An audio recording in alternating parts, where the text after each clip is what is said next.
রাতের খাবার খেয়ে বসে সোহান আর কিছু বলতে পারল না।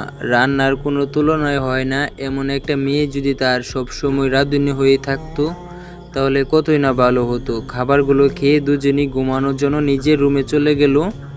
রাতটা এভাবেই দুজনে কেটে যেতে লাগলো। দেখতে দেখতে 3 দিন পার হয়ে গেল। রাত ঠিক 2টা বাজে হঠাৎ চারু রুমের দরজায় কে যেন ঠকঠক করতে লাগলো।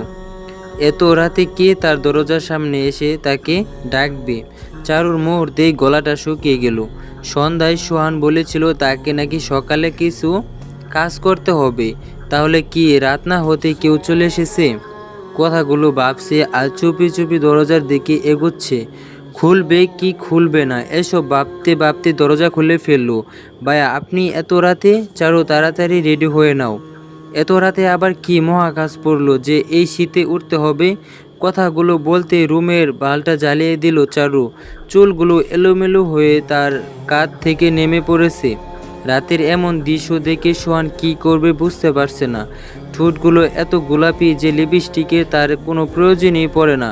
শরীরে একটা রেশমি কালারের পোশাক, সব মিলে তার কেমন যেন একটা অনুভূতি তৈরি হলো। হঠাৎ চারুর ডাকে সে বাস্তবে ফিরে এলো। এই যে ভাইয়া, এমনভাবে চুপ হয়ে আছেন কেন? তাড়াতাড়ি সব কিছু খুলে ফেলো। কি? সরি বলছি যে তাড়াতাড়ি পোশাক পাল্টে নাও। ভাইয়া আপনি মাঝে মাঝে এমনভাবে কথা বলেন, মনে হয় আপনি যেন আগে থেকে সেগুলো মুখস্থ করে আসেন। কিন্তু কি এই ঠান্ডায় এমন কি কাজ পড়লো? যাও তাড়াতাড়ি উঁচু করে আসো। ভাইয়া বুঝি না নষ্ট হতে এসবের কি দরকার? বেশি কথা নয়, তোমাকে রাত জাগতে শিখতে হবে, তাই তোমার জন্য এটি খুব দরকার। ঠিক আছে, কিন্তু আমাকে তো খারাপ কিছু ট্রেনিং দেওয়া হচ্ছে না। প্রতি এলাকায় বেশিরভাগ দাড়িওয়ালায় যায়। যখন তোমাকে তারা প্রশ্ন করবে তখন যাতে তুমি সহজে উত্তর দিতে পারো, সেজন্য এই কাজটা তোমাকে করতে হবে। ও এই জন্যই ভাবি হুজুরটা এত বাটফার হয় কেন? যখন বুঝতে পেরেছো তখন আর দাঁড়িয়ে থাকার কোনো দরকার নেই।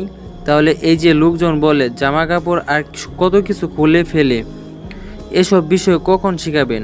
এবারে কথাটা শুনে সোহান কিছুক্ষণ নীরবতা পালন করতে থাকলো। সে এই মেয়েটাকে কিভাবে বোঝাবে?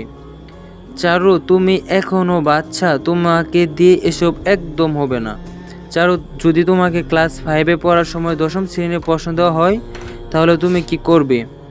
আমি তো তখন সেটা পারবো না, কারণ আমার পড়াশোনা তখন অনেক বাকি। ঠিক তেমনই তোমাকে যদি একবারে শেষ প্রান্তে ট্রেনিং দেওয়া হয় তাহলে তুমি সেটা নিতে পারবে না।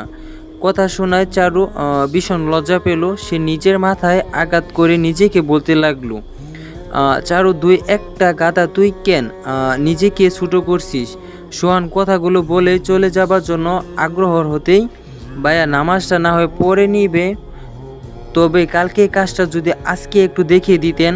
কি মেয়ে, এটা তো উতলা কেন হয়? মেয়েটা সোহান ইচ্ছে করে আবারও চারুর কাছে ফিরে গিয়ে, ঠিক আছে তবে চুপচাপ দাঁড়িয়ে থাকবে, আর কোনো কথা বলবে না, কেমন? ঠিক আছে। সোহান এবার চারুর কিছুটা কাছে চলে আসলো। এত রাতে চারু এমন পরিস্থিতি কিছুতে ভরকে গেল। চারু সরে যাবার আগেই নিমিষে চারুর গলাটি ঠোঁট দুটো আলতো করে চেপে ধরলো। চারুর সাথে সাথে সোহানের থেকে নিজেকে ছাড়িয়ে নিতেই সোহান চারুকে পিছন থেকে আবারও আটকে ধরলো। সি ভাইয়া, এটা কি করছেন? প্লিজ আমাকে কিছু করবেন না, একদম চুপ করে থাকবে। আমি যেটা করব সেটা একদম মনোযোগ দিয়ে শিখবে।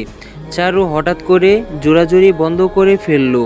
পিছন ফিরে সে সোহান চোখে চোখ রাখলো। দুজনের মাঝে কেমন যেন একটা ভালোবাসা কাজ করছিল। চারু সোহানের ভিতর অতলেই হারিয়ে যেতে থাকলো। তার চোখে মুখে লজ্জার স্পষ্ট ছাপ ফুটে উঠেছে। বুকের ভিতরটা কেমন যেন দরফর করছে। সোহান তার কাছে যেতেই এই শীতে তার কেমন যেন একটা শিউরি জাগলো।